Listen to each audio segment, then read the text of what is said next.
Hey, welcome back to the stash. Alright, let's do this one last time. Oh shit, here we go again. This is it, ladies and gentlemen. This is the last Zeb Wells issue. After all this time, after all this pain and suffering we've had to indulge, it's finally all coming to an end. Until 8 deaths of Spider-Man, but we need to find some sort of positive. Also, real quick before we jump straight into the video, I just want to take a quick second to let you all know that here at The Stash, we are trying to reach 4,000 subscribers before the end of the year, so if you are new around here and you like Spidey or just comic content in general, feel free to stick around and maybe hit that subscribe button. But anyway, with all that being said, join us today as we go over the finale of Zeb Wells' time on the book, The Amazing Spider-Man issue 60.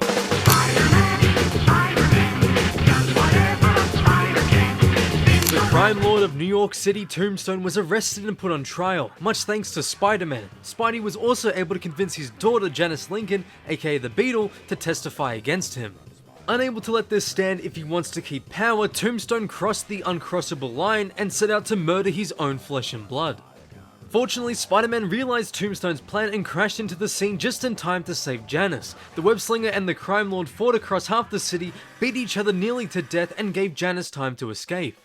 When Tombstone learned that Spider-Man wasn't just there to save Janice, but to save himself from killing his own daughter, he stayed his hand when he could have easily killed the wallcrawler. But now, without no further interruptions, the trial must resume.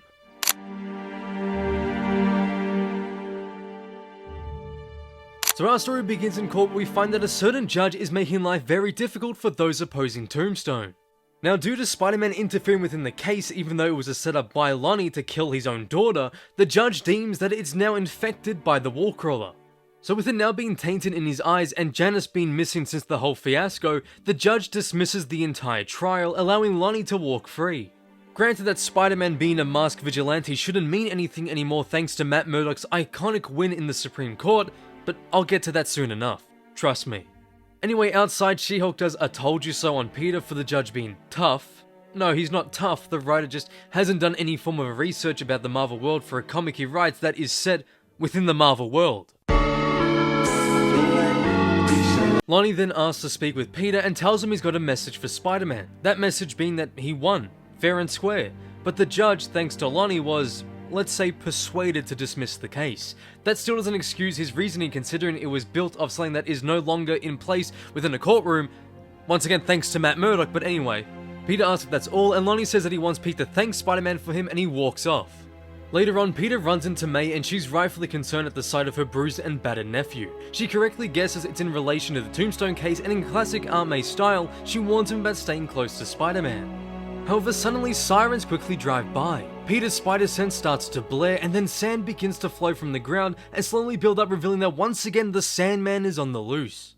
Peter rushes to get everyone to safety and leaves Aunt May. Sandman grows larger and larger as he attacks the police at the scene. Spider-Man swings on in and saves the less than grateful cop because remember, Spidey is a complete joke within this comic. He then turns his attention to the Sandman. He wants revenge for Spidey turning him into glass. Of course, Zeb just quickly brushes over Howie's back and the two start to fight. Due to Flint catching Spider-Man off guard, he drops the gadget that's needed to defeat him. After a powerful strike, Sandman releases Spidey. He frantically searches for the device until he sees that Aunt May found it. As he tries to push her back to safety, Flint uses the opportunity to grab the webhead so he can try to kill his foe once more. But then something pops through Sandman's chest and begins to glow. It's the device May found, and just like that, the menacing Sandman is defeated yet another time, but this time, thanks to Aunt May. Spidey then goes over to talk to her. She expresses her concerns over her nephew and pleads for him to leave Peter alone. Spidey somberly explains that the reason why Peter always helps is because it's in his nature. For if he didn't do everything he possibly could to help, then he wouldn't be Peter Parker. May finally accepts the reality she must face about her nephew and walks away. Sometime after in Harlem, we see Lonnie sitting in his office. Due to all the recent events within Tombstone's organization, the White Rabbit has decided to quit working for him and leaves Lonnie sitting in the dark, all alone. As the sun begins to set, Peter and Aunt May share a dinner together, something we haven't seen in a Spidey comic for a very long time. She goes over Peter's sense of responsibility and the need to help others. Peter admits it's who he is, it's what his core is. May smiles and says that she knows it's silly, but she believes that somewhere, Uncle Ben is watching over them, smiling. Peter tells her, it's not silly at all.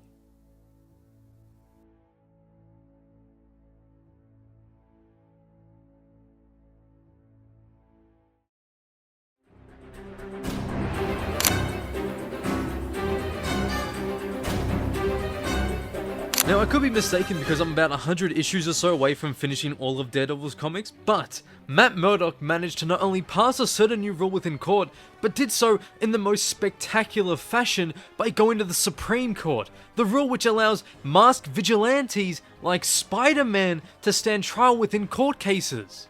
A hero, doesn't matter if they don't know their identity, was able to be helpful within trials because they now no longer had to reveal who they were underneath the mask. It was the biggest fucking deal when it happened because it changes the entire game. All of a sudden, you commit a crime, go to court, and the case that would usually go in your favor through some bullshit now can't because someone like Daredevil can be called to the stand without having to reveal who he truly is. Hell, he went to jail as Daredevil because thanks to Daredevil, heroes can now be used in court. It's mind-boggling, man. You had one job. Just the one. I really don't care if the judge was bought or persuaded in any way to be corrupt, which by the way was just definitely Zeb Wells trying to think of the easiest and quickest solution possible to resolve this shit show. His reasoning for dismissing the case was so unbelievably stupid because he's blatantly ignoring the law of the court. It goes beyond corruption and more so to the writer just being a fucking moron who hasn't read a single comic book. The judge saying he doesn't care, and then he knows that some judges are happy to bend precedent to allow superheroes to infect their cases, but he's not one of them because he deems the case tainted. It's just so fucking stupid because this would only work maybe like a decade or so ago, before the historic People vs. Slagansky case where Matt won 7-2. I mean, She-Hulk, a superhero lawyer, is right there. You're telling me she suddenly forgot about this new rule too? It's her job to know. It's every lawyer's job to know what they can and cannot use in a court of law. Just like how it's Zeb Wells' job to write a good story. And you know what they all have in common? They both can't seem to do their job properly. Well, that's just lazy writing. Oh, wow, would you look at that? Who would have guessed at this point that Aunt May was actually still alive, considering she's barely in the books anymore? You know, the woman who Peter saved, but in result had to ruin his marriage and basically his entire life. His aunt who died from a gunshot wound, even though realistically she probably had maybe a few years left anyway? That Aunt May. What was the point of bringing her back time and time again if you're just gonna have her not show up? Seriously, it makes no sense at all. In a perfect world, in my perfect world at least, she stays dead after issue 400, and the maid Norman kidnapped was secretly Peter's daughter, but I guess we can't have nice things. Overall, the main story was just a rushed mess. It's clear he just wanted to tie things up as quickly as possible, but the problem being that he did so in the worst way possible. But if you thought that that was bad enough, don't worry, Zeb's still got a trick or two up his sleeve.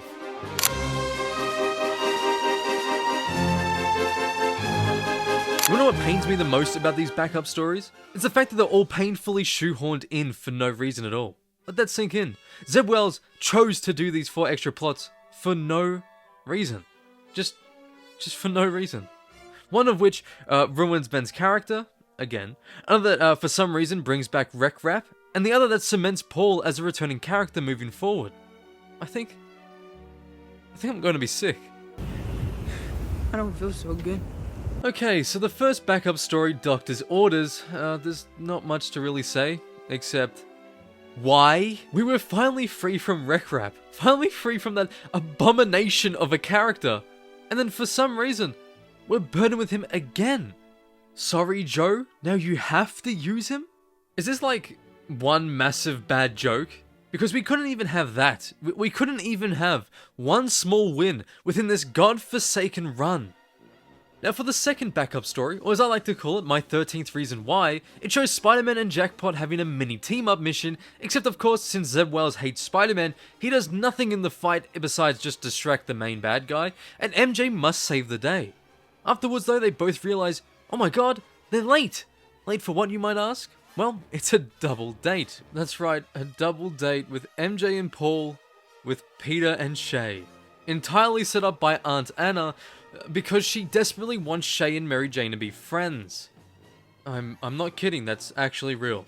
But anyway, in a lazy attempt to somewhat save a slither of MJ's character thanks to Zeb Wells' character assassination within the volume, she talks about how much fun her life is recently. And then after all this time, she finally actually thanks Peter for saving her.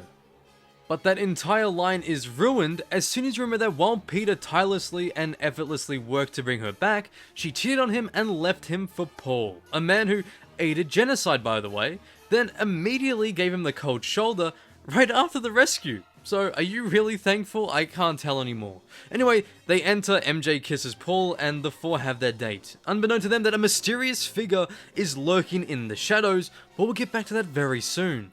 I did want to just quickly say what a pathetic story this was, as well as a so-called attempt to remedy the worst part of the entire run by far. No one, and I mean no one, wants this shit. Please get rid of Paul. Like, I get it, Zeb Wells and Nick Lowe may have something for, you know, about being c***ed or some shit like that, but most of the readers don't like that sort of thing, so can you leave that out of the book, please? Anyway, up next is a small story called Bubs, and honestly, it's the best one in the entire comic. It's pretty much just Spidey and Wolverine hanging out on Logan's birthday, and yeah, that's it. It's only 3 pages long, but the art's great, and Spider-Man actually feels like Spider-Man in this 3-page story. God, the bar is through the fucking floor. Okay, everyone, here it is. The last backup story, and the last story by Zeb Wells, and it's easily the worst offender on the entire list within this issue. Now, Doctor's orders was bad simply for bringing Rec Rap back for no reason. The MJ plot was an abomination and a pathetic attempt at trying to resolve things or whatever the hell Zeb thought he was doing. Of course, the Wolverine story was the only good story, yet it lasted 3 pages. So it's just not really an achievement. But this is a whole different level. Now, I thought the way Zeb concluded his Ben Reilly story was having him begin his journey trying to find himself again after leaving all the darkness. It could have set up a really good story where Ben Reilly gets back to, you know, the Ben Reilly that we all know and love. But I couldn't have been more wrong. So he brings him back for this shitty issue to not only ruin his character again, but to undo all the small progression he gave Ben within that one story arc. Get this, so Ben and Peter, after a mini team up, have a sit down and just talk things out, with Ben leaving Pete the impression that he's now on the path to good once more, saying that he's no longer obsessed with Peter and ready to move on with his life. Pete, being the nice guy he is, pays for the lunch and says that he's rooting for him, and that's how the story should have ended. If it ended like that, I would have been happy. I would have thought, okay, at least we got something. But that is not what Zeb Wells did, because no, that would have been a happy ending. That would have been an ending that progressed Ben Reilly's character in a positive way, bringing him one more step closer to returning to the version that we all adore. Instead we get this. We get Ben Reilly admitting to us, the reader, that he lied. He lied to Peter about everything, from looking for Bushwhacker when in reality he was looking for Pete, to saying it would be bad if he was dead, when a part of Ben actually just wants nothing more than that to actually happen. And the biggest lie of all, he said this to Peter's face by the way, was him saying that he was serious about moving on. So Zeb Wells' last story on Amazing Spider-Man ends with Chasm swearing to kill Peter and take his life back. Are you f***ing serious?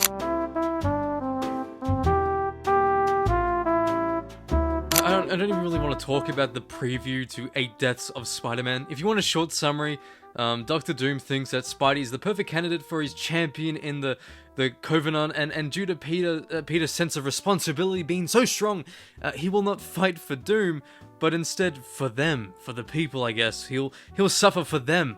Spider-Man will die for them, and die again, and so on. So, yippee, who's excited to watch Spidey get killed a whole bunch of times right after the worst run in the character's entire history? Are you serious? At least the artwork was cool in the preview. He had a real John Romita Sr. Silver Age vibe to it. Get this guy as the main artist at this point. He's way better than what we've got previously. But anyway, overall, this comic is easily one of my least favorites within the entire volume. Whether you look at it how it holds up as a single issue or as a finale to a 60-issue long run, you'd find that in both cases, it fails embarrassingly with what it's trying to do. The main story is a rushed mess, with its main conclusion being Tombstone going free, being built on Zeb Wells just ignoring Matt Murdock's historic Supreme Court win, which allows superheroes to safely be a part of the courtroom without revealing their identity. So, you know what, who cares? He clearly didn't care. The ending with Pete and May was fine, I guess. It feels undeserved and even out of place, considering she disappeared for basically the entire series, minus the start though when everyone hated Peter because everyone wanted to jump on the hate Peter train.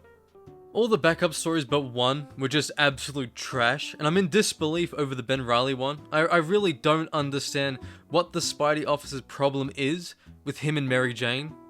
Unfortunately though, I'm going to leave it at that because I will be doing one last video looking over Zeb Wells' time as the main writer of ASM, but for now I'll leave you guys with this. I wanted to say thank you all for joining me along this journey and series of just simply reviewing the amazing Spider-Man comics. If you've been here since the first one I did way back when, then you would have seen the growth within my videos and even my style of editing. I know quite a few of you now just through the comment section thanks to these videos, and it's always great fun to reply and such, and to see your thoughts about whatever issue we're looking at. I'm honestly blessed for your support and grateful to call you guys my friends. This series will be continuing as per usual. It's just the end of the Zeb Wells era, and thank God for that. Honestly, what a joke of a writer. I was borderline getting depressed from this shit. This entire volume is a disgrace to the character, and I'm just so glad to see that it's finally done. Maybe things are finally gonna look bright for the old wall crawler. Well, maybe after he dies 8 times.